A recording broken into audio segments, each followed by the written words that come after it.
Welcome back to Notre Dame Day. I'm Chris Collinsworth, and I'm joined here in the studio by Dr. James Schmiedeler from the College of Engineering. Dr. Schmiedeler is an associate professor in the Department of Aerospace and Mechanical Engineering. And please, Jim, tell us a little bit about what drew you to this beautiful campus here, because you now are turning into a bit of a lifer around here, aren't you? That's right. I was an undergraduate here. I studied mechanical engineering. I was from the class of '96. And I took a course my junior year that was a required class for all mechanical engineers from a guy I work with now, Professor Mike Stanisic. His office is down the hall from mine now, and it really got me excited about robotics and designing robotic systems. And so he encouraged me to go off to graduate school and get a PhD in the area. And I did that. I've been away taught a few other places, and I've been back here on the faculty 7 years this fall. So talk a little bit about this remarkable field. We have seen robotics go from sort of a Lost in Space episode when my generation, maybe a few people remember that out there, to something that is very commonplace in the world of business and putting automobiles together and whatever. Yeah, it's really taking off, and we're seeing it in manufacturing applications. We're seeing it in healthcare. You'll see stroke patients doing robot-assisted rehab these days. We do a little bit of research here at Notre Dame in that area. You'll see human augmentation with exoskeletons for military, for manufacturing, and for healthcare. You'll see some folks out there probably have a robot vacuum in their living rooms, right? That's the number one selling That's called commercial. me in our house, but yeah, go ahead, yeah. But and it's only going to grow. You know, I think the internet made a huge splash 10 years ago, and I think robotics is poised to make a splash of that nature here in the next 10 to 15 years. We've got a sample here of it looks like one of the kids' Christmas presents or something, but I would imagine this is a little more advanced. Look at this. That's right. We do walking robots in my lab. This one's going to get back up on its own. He's going to backstroke it. Yep. This one plays soccer. If you can see the ball. And we didn't build this robot. You'll notice the way it walks is very mechanical.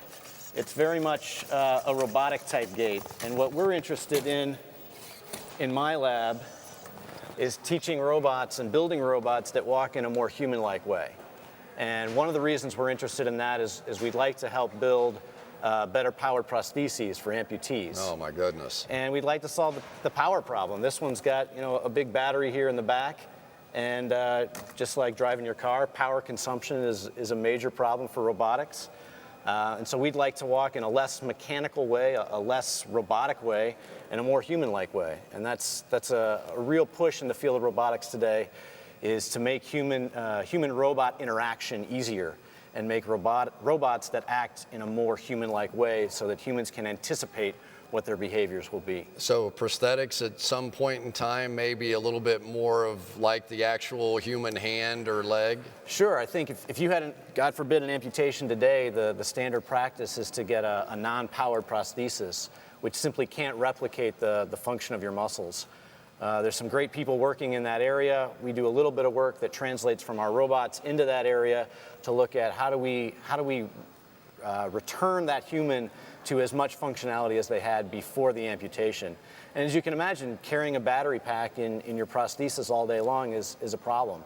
And so you want to have that device that is optimized for you and is optimized to minimize the amount of energy it consumes so that you can wear it all day and get the benefit from it all day. I've been to Walter Reed Hospital a couple of times with some of those brave men and women, and the idea that maybe one day they could not have a bit of that gait that comes from, but it's incredible already what they're doing. It is. It's truly remarkable. And we're fortunate here at Notre Dame. We do some work with Memorial Hospital right here in South Bend, some really fantastic physical therapists there. We do balance therapy research with them.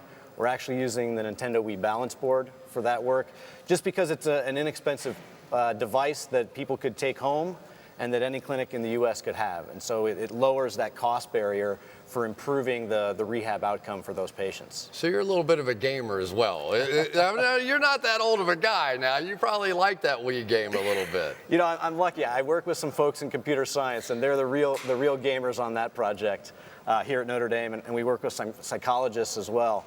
And they're the folks that really, get inside the motivational pieces.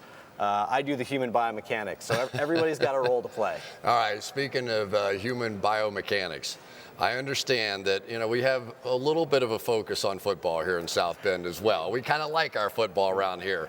I understand that we have a robot that actually has completed a forward pass now. We've got a great program for our seniors in mechanical engineering. They've been building these wheeled robots that play a makeshift football game. And so if anybody's been here for the blue gold game, any of the previous years, we've been having for about the last 5 years a robot blue gold game. And then we went intercollegiate on it. We've played Ohio Northern University 4 times now. We've split 2 and 2. It's a classic home and home series. I just took the Notre Dame students down there to Ada, Ohio this spring for the game there. We won the away game to tie the series 2 and 2. And a couple years previous to that, our quarterback, which throws a ball basically with pitching machine wheels, it's a robot, completed the first pass in robot football. It's a great activity. It's a great challenge for our students to design these. And then at the end of the game, any of the younger kids that are there to watch the game come out and drive the robots and get excited about the science behind it themselves. Well, it has been fantastic. I love that you're keeping Notre Dame on the cutting edge, and who knows, maybe I'll get a chance to call a robotics Super Bowl at one time. We would love to see that happen. That'd be fantastic. Dr. Schmiedeler, great seeing you. Thank you very much.